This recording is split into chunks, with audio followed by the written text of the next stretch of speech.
नमस्कार, टुडे न्यूजमा यहाँलाई स्वागत छ। म सरु लामा। न्यूज सुरु गरौँ। प्रधानमन्त्री ओली आज धनुषा आउने सम्बन्धी प्रसङ्गबाट। प्रधानमन्त्री केपी शर्मा ओली ढल्केबर स्थित सब स्टेसन उद्घाटनको लागि आज धनुषाको ढल्केबर आउँदै हुनुहुन्छ। ढल्केबरमा नेपालकै सबभन्दा ठूलो 160 MVA का 2 र 315 MVA को 1 गरी 635 MVA का ट्रान्सफर्मर जडान भएको सब स्टेसन उद्घाटनको लागि धनुषा आउन लाग्नु भएको हो। 12:30 बजेदेखि 1 बजेसम्म सभा सम्बोधन गरेर प्रधानमन्त्री ओली सिराहा जाने कार्यक्रम रहेको धनुषाको प्रमुख जिल्लाधिकारी बन्धु प्रसाद वास्तोलाले जानकारी दिनुभएको छ। प्रधानमन्त्रीसँग सब स्टेसन उद्घाटन कार्यक्रममा ऊर्जा मन्त्री टोप बहादुर रायमाझी, महिला बालबालिका तथा ज्येष्ठ नागरिक मन्त्री जुली कुमारी महतो लगायतका मन्त्रीहरू पनि सहभागी हुनेछन्। सब स्टेसन उद्घाटन कार्यक्रम प्रदेश नम्बर 2 का मुख्यमन्त्री लालबाबु राउत समेत सहभागी हुनेछन्। प्रधानमन्त्री ओली धनुषा आउने भएपछि सुरक्षा सतर्कता अपनाइएको छ। विशेष सुरक्षा योजना अन्तर्गत कार्यक्रम स्थल र आसपासमा 400 नेपाल प्रहरी परिचालन हुने जिल्ला प्रहरी कार्यालय धनुषाले जनाएको छ। ढल्केबरमा कुल 400 र 220 केभी क्षमताको सब स्टेसनमा 315 MVA क्षमताका 3वटा गरी 945 MVA क्षमताको पावर ट्रान्सफर्मर ढल्केबर सब स्टेसनमा हाल सञ्चालनमा रहेका नेपालका सब स्टेसन मध्ये सबैभन्दा ठूलो हो। सब स्टेसनमा जडान गरिएको 315 MVA को थप पावर ट्रान्सफर्मरको गत पुस 19 गतेदेखि चार्ज गरेर सबै परीक्षण सम्पन्न गरिएको छ। ढल्केबरबाट बिजुली आयात समेत गरिएको छ। माथिल्लो तामाकोसीको बिजुली राष्ट्रिय प्रसारण लाइनमा जोडिएपछि देशभित्र नै खपत गर्न सकिन्छ। संसद विघटनको विरोधमा नेपाली काङ्ग्रेसले आज देशैभरि प्रदर्शन गर्दैछ। तेस्रो चरणको जनआन्दोलनका कार्यक्रम अन्तर्गत आज काङ्ग्रेसका सबै भातृ सङ्गठनहरूले 77 वटै जिल्लामा संयुक्त रूपमा विरोध प्रदर्शन गर्न लागेका हुन्। राजधानी काठमाडौँमा दिउँसो 1 बजे शान्ति बाटिकामा प्रदर्शन हुनेछ। मध्याह्न 12 बजे त्रिचन्द्र क्याम्पसबाट जुलुस निकालेर शान्ति बाटिकामा विरोध सभामा परिणत हुने काङ्ग्रेस काठमाडौँले जनाएको छ। यही माघ 13 गते बसेको बैठक काङ्ग्रेस केन्द्रीय समितिको बैठकले तेस्रो चरणको आन्दोलनका कार्यक्रम सार्वजनिक गरेको थियो। आन्दोलनको कार्यक्रम अनुसार 24 गते शुभेच्छुक सङ्गठनले प्रदर्शन गर्नेछन्। यसैगरी फागुन 3 गते जिल्ला कार्य समितिले 77 वटै जिल्लामा प्रदर्शन र सभाहरू गर्ने नेपाली काङ्ग्रेसले जनाएको छ। आज माघ 19 गते तत्कालीन राजा ज्ञानेन्द्र शाहले 2061 सालमा आजकै दिन शासन सत्ता हातमा लिएका थिए। उनले तत्कालीन प्रधानमन्त्री शेरबहादुर देउवा नेतृत्वको मन्त्री परिषद विघटन गरी आफ्नै अक्षमतामा मन्त्रीमण्डल गठन गरेको र राजकीय तथा शासकीय सत्ता अब आफ्नो हातमा रहेको घोषणा गरेका थिए। यो शाही कुलाई नेपालको राजनीतिमा कालो दिनको रूपमा स्मरण गरिन्छ। ज्ञानेन्द्र शाहले मुलुकमा जारी हिंसात्मक द्वन्द्वलाई देखाएर जनताका मौलिक अधिकार निलम्बन गरिदिएका थिए। साथै प्रमुख राजनीतिक दलका नेताहरूलाई पक्राउ गरी उनले नजरबन्दमा राखेका थिए। ज्ञानेन्द्र शाहको यो कदमबाट बहुदलीय प्रजातन्त्रको मान्यताहरू पूर्ण रूपमा समाप्त भएपछि तत्कालीन विद्रोही माओवादी सहित प्रमुख 7 राजनीतिक दलहरूबीच 12 बुँदे सहमति भए अनुसार दोस्रो जनआन्दोलनको थालनी भएको थियो। त्यसपछि 2062 चैत्र 24 गते सुरु भएर 2063 वैशाख 11 गतेसम्म चलेको 19 दिने जनआन्दोलनले संसद पुनर्स्थापना गरेको थियो। यही बिचमा माओवादी शान्ति प्रक्रियामा आएको थियो। जनआन्दोलनको जगमा पुनर्स्थापित संसदले मुलुकबाट राजतन्त्र समाप्त गरी गणतन्त्र घोषणा गरेको थियो। त्यसपछि राजा ज्ञानेन्द्र नारायण हिती दरबार छाड्न बाध्य भएका थिए। टेलिभिजन सम्बोधन मार्फत उनले जनताको नासो जनतालाई नै फिर्ता दिएको घोषणा गरेका थिए। राजसंस्था फालेर लोकतन्त्र गणतन्त्र बहाली भएको 16 वर्ष पुगिसक्दा पनि जनचाहना अनुसारको विकास र समृद्धि हुन नसक्दा आम नेपालीमा नैराश्य छाएको छ। वर्तमान राजनीतिक दलहरूप्रति जनताको विश्वास घट्दै गएको यो परिस्थितिमा राज संस्थाको माग गर्नेहरू सलबलाउँदै आइरहेका छन्। बागमती प्रदेशसभाको बैठक सूचना टाँस गरी आउँदो फागुन 5 गतेसम्मको लागि स्थगित गरेको छ।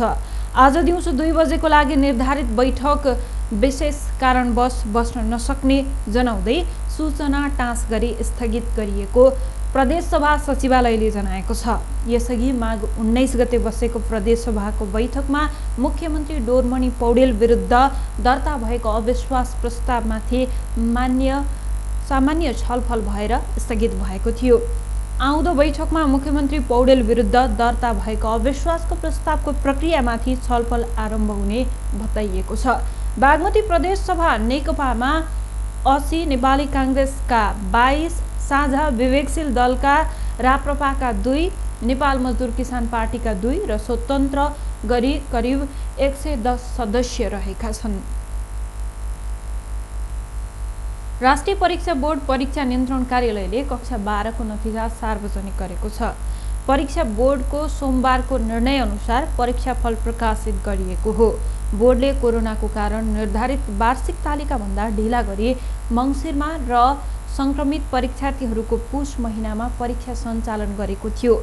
परीक्षामा नियमिततर्फ 3,10,116 जना र ग्रेड वृद्धितर्फ 91,900 तथा आंशिकतर्फ 31,055 गरी कुल 4,33,271 जना सहभागी भएका थिए, जसमा आंशिकतर्फ 1 जनाको परीक्षा रद्द गरिनुका साथै कुल 11,490 जनाको परीक्षा स्थगित गरिएको छ। कक्षा 11 को प्राप्ताङ्क नभएका र कक्षा 12 को आन्तरिक मूल्याङ्कनको अङ्क प्राप्त नभएका परीक्षार्थीहरूको सम्बन्धित विषयको परीक्षाफल स्थगित गरिएको बोर्डले जनाएको छ। परीक्षा स्थगित भएका परीक्षार्थीहरूको विवरण बोर्डको वेबसाइटमा हेर्न सकिनेछ। यस्तै परीक्षा बोर्डको वेबसाइट लगायतको SMS सर्भिस र IEVR सर्भिस लगायतबाट हेर्न सकिन्छ। नेपाल रेड क्रस सोसाइटीद्वारा सञ्चालित जनकपुरधामको रामानन्द चोक स्थित श्री जानकी आँखा अस्पतालको सभापतिमा नियुक्त भएका समाजसेवी गङ्गाराम यादवले पदभार ग्रहण गर्नुभएको छ। सभापति यादव र कोषाध्यक्षमा नियुक्त भएका राजीव कुमार शाहको आइतबार आयोजित पदभार ग्रहण कार्यक्रममा जनकपुरधाम उपमहानगरपालिकाका प्रमुख लालकिशोर शाहले अस्पतालले सक्षम अभिभावक पाएको बताउनुभयो। आँखा अस्पताल निर्माण तथा स्थापनामा संस्थापक विकास पुरुष मकेश्वर बाबु सहितकाले लिएका उद्देश्य पूर्ति नै अस्पतालको मूल लक्ष्य हुनुपर्ने उहाँको कथन थियो। स्थानीय सरकार प्रमुखको नाताले मेयर शाहले दुवैजनाको पदभार ग्रहण गराउनु भएको थियो। उहाँले अहिले भारतबाट बसका बस बिरामी आएर आँखा उपचार गराउने गरेको स्मरण गर्दै अस्पतालको त्यो गरिमा फर्काउनु पर्ने बताउनुभयो। कार्यक्रममा बोल्दै नवनियुक्त सभापति समाजसेवी गङ्गाराम यादवले अस्पतालका विकास र गुणस्तरीय सेवा प्रवाहका लागि स्वयं व्यक्तिगत मन तन धनका साथ लाग्ने बताउनुभयो। कोषाध्यक्ष शाहले समेत आफ्नो अनुभव र सामर्थ्यले अस्पतालको हितमा काम गर्ने बताउनुभयो। अस्पताल संस्थापक परिवारको तर्फबाट बालेको स्वर्गीय मकेश्वर बाबुका नाति रितेश सिंहले जनकपुरधामको अस्पताल, स्कुल र कलेज सहितका सेवाभाव स्थापना भएको संस्थाका दाता परिवारको नाम निशाना मेटाउने काम भएको आरोप लगाउनुभयो। अञ्चल अस्पताल, जानकी अस्पताल, रारब क्याम्पस सहितको सेवामूलक धरोहर स्थापनामा दान गरेका दाता परिवारहरूको सम्मान हुन नसकेको उहाँको गुनासो थियो। कार्यक्रममा जौनपाका वडा नम्बर 8 र 13 का अध्यक्ष, अस्पतालका प्रमुख, चिकित्सक सहित स्थानीय समाजसेवी र बुद्धिजीवीहरूको सहभागिता रहेको थियो। अब अन्तर्राष्ट्रिय प्रसङ्ग।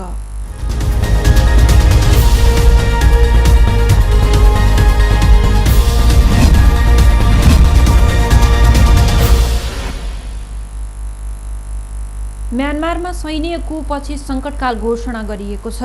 नेत्री आङ सान सुकी लगायतका नेताहरूलाई हिरासतमा लिएपछि सङ्कटकाल लागू गरिएको हो। सेनाको टेलिभिजनले 1 वर्षका लागि सङ्कटकाल घोषणा गरिएको जनाएको बीबीसीले जनाएको छ।